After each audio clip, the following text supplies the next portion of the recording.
गुजरात अहमदाबाद येथे समता साहित्य अकादमी राष्ट्रीय साहित्य परिषदेच्या वतीनं उत्कृष्ट पत्रकारितेचा पुरस्कार सुपरफास्ट न्यूजचे पत्रकार बालाजी पाठक यांना देण्यात आलाय।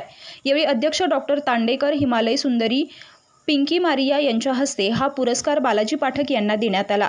यावेळी डॉक्टर तांबेकर यांनी बालाजी पाठक यांचा गौरव केला। यावेळी अनेक मान्यवरांची उपस्थिती पाहायला मिळाली।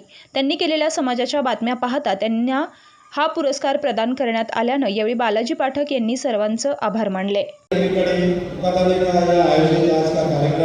राष्ट्रीय और अंतर्राष्ट्रीय सम्मान समारोह समाज में भिन्न भिन्न क्षेत्रों में अपने कार्य से समर्पण की खुद की पहचान बनाने वाले, इस पहचान से समाज एवं देश को समृद्ध बनाने वाले प्रतिभावंत व्यक्तियों का, समाज सेवकों का, कर्मयोगियों का सम्मान हमारे अकादमी उनके कार्य के व्याप्ति के अनुसार राष्ट्रीय एवं अंतर्राष्ट्रीय पुरस्कार से सम्मानित करती है।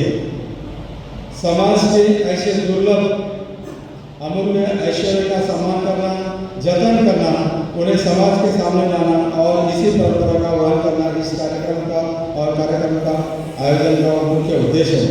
हमारे सामने धर्म निरपेक्ष संविधान यही आधार है। स्वतंत्रता, बंधुता, न्याय यही समता का मूलाधार है। इस बात को ध्यान में रखते हुए यह अकादमी किसी जात पात, धर्म और पंथ को न मानते हुए इसी देश की अखंडता एवं एकता के लिए कायम रखने के लिए कार्यरत और कर्तव्यबद्ध है।